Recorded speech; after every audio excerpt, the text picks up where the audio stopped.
Returning to school this year will look different than any other school year. COVID-19 has changed many facets of life, including education. Change is difficult for most people and brings about many emotions. In order to have a successful school year, it is important to be aware of the following. First, where are students emotionally upon returning to school after almost 5 months out of the building? Second, educators will need strategies to bridge where students are upon return to where students need to be emotionally in order to learn. In order to do so, a trauma-sensitive approach within the classroom is beneficial. In order to incorporate a trauma-sensitive approach within the classroom, it is key to recognize what students have experienced since closure from March 13, 2020. While most everyone has experienced some type of stress related to the changes associated with COVID-19, some students have unfortunately experienced intense stress related to trauma. Understanding the ACEs is beneficial in understanding possible trauma students encounter. ACEs refer to adverse childhood experiences. Data indicates the more ACEs a child experiences, the more likely the child is to experience health issues, poor academic achievement, substance abuse, and has been related to a higher rate of incarceration, suicide attempts, and mental illness. The ACEs survey does not specifically say, experience school closure and other stressors related to a pandemic. However, some students will have experienced ACEs during the time of the pandemic. Before looking at the specific ACEs, it is important to note that the majority of students have experienced stress during this time, but not an ACE. However, awareness of possible ACEs in relation to COVID-19 remains important. ACEs can be divided into 3 categories: abuse, neglect, and household dysfunction. The stay-at-home order and pandemic in general has created 2 factors that may increase ACEs. First, increased stress levels among caregivers, and secondly, a reduced availability of support systems. These 2 stress factors may result in an increase in physical and/or emotional abuse. Children quarantined with an abuser may lead to an increase in sexual abuse. Looking at neglect, due to an increase in food insecurity, loss of employment, which may lead to a loss of housing or utilities, physical neglect rates may increase. In regards to household dysfunction, an increase in domestic violence due to increased stress levels and inability to flee is possible. Substance abuse may increase as a coping mechanism for the stress related to COVID-19. Increased time together, increased stress levels, plus financial issues may increase divorce rates. The most common experiences for students during this time include first, social isolation. Students are in general social beings. Students were abruptly cut off from seeing friends daily as well as adults in the building. This lack of interaction may result in feelings of isolation.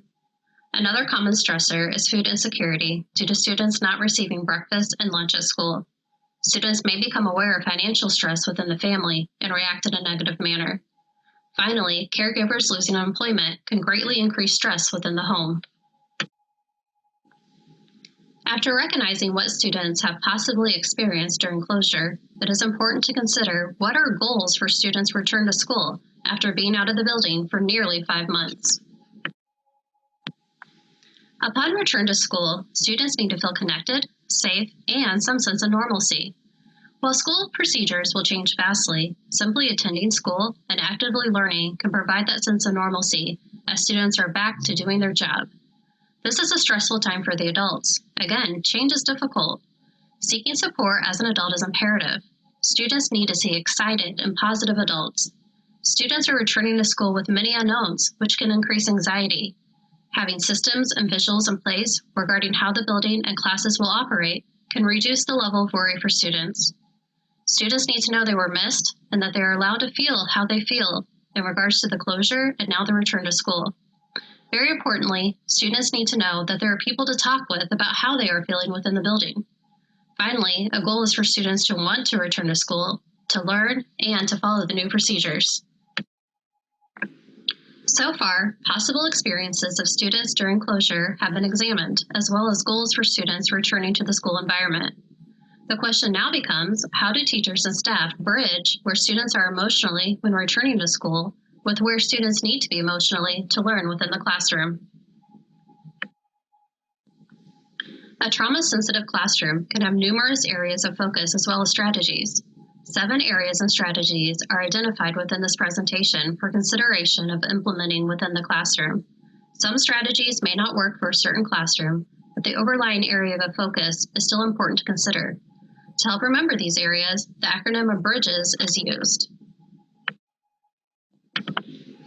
B is for build relationships. Relationships are the foundation for a successful classroom. Often, it is easy to focus on building relationships with students that externalized and are more demanding of attention. Forming some type of relationship with all students is important. Angela Watson provides a strategy for daily connections through a free download on Teachers Pay Teachers. Basically, class rosters are divided into fits. Each day, the teacher or staff makes an intentional effort to acknowledge and engage with the students listed. This can be in the form of a general check-in or a quick conversation about sports or other interests. R is for regulate with students. Often, students do not know how to get to calm. By co-regulating with students, teachers and staff are modeling how to get to calm. It has been referred to as allowing students to borrow your calm. There is a coping skill sequence available for free on Teachers Pay Teachers. Reviewing and practicing the sequence as a whole class activity and having visuals of the sequence posted may help instill a way in which students can regulate. I is for identify triggers. Helping students learn what triggers an emotional reaction for them personally allows the teacher or staff to be aware and make an effort to limit that trigger if possible. For example, a student may become angry anytime someone calls him or her buddy. Being aware of this makes it easier to avoid that trigger, and thus a more peaceful student and classroom. It is not important to know the why behind the trigger, as this may be due to a traumatic experience. The worksheet, What Pushes My Buttons, is available on Teachers Pay Teachers for free. Having students complete the worksheet may give teachers and staff insight into the best way to interact with a student, as well as how to best help a student when behavior becomes dysregulated. D is for develop routines. Routines before March 13th and after March 13th may be very different. This interruption may cause a sense of insecurity for students. Students will be returning to a new routine from previous school years. All students benefit from a daily schedule to which teachers can refer to regularly throughout the class or day. Younger students may benefit from more visuals as a cue of what to expect next. Older students may benefit from a written routine outlining what will be the expectation during various parts of the classroom time, such as seat work and transitions. G is for gear shift. Changing a person's thinking can change a person's actions. By intentionally considering various situations through a trauma-sensitive perspective, managing challenging behavior from students shifts from what's wrong to how can I help. The article associated with the trauma-informed thoughts visuals provides additional insight into making this gear shift. E is for empower students. When a person experiences a trauma, the person often experiences a lack of power. In regards to COVID-19, there was a lack of power due to closure of schools, being told to social distance, and stay-at-home order. Giving students choices is important for empowerment. Allowing students to share opinions and ideas, serve as leaders, and, if academically appropriate, choose parts of an assignment are all ways to build empowerment. The link provided shows a worksheet entitled Choose Your Own Assessment and demonstrates how academics can be paired with choice. S is for safe environment. Not only do classrooms need to be physically safe, especially upon return this school year, but emotionally safe as well. This is accomplished by working towards students connecting with one another positively, clear ground rules regarding behavior that may hurt feelings, such as name-calling, and creating a safe place for students to regulate. The link is for a poster available for free on Teachers Pay Teachers. This poster may be useful in setting up the expectations for the classroom and interaction. There are numerous activities, articles, ideas, and suggestions in regards to creating a trauma-sensitive classroom setting. Taking time to research and implement strategies now will assist with behavior and emotional well-being later. Students are returning to school after being home during a pandemic. Their worlds were completely changed in March 2020, and they will need support now more than ever.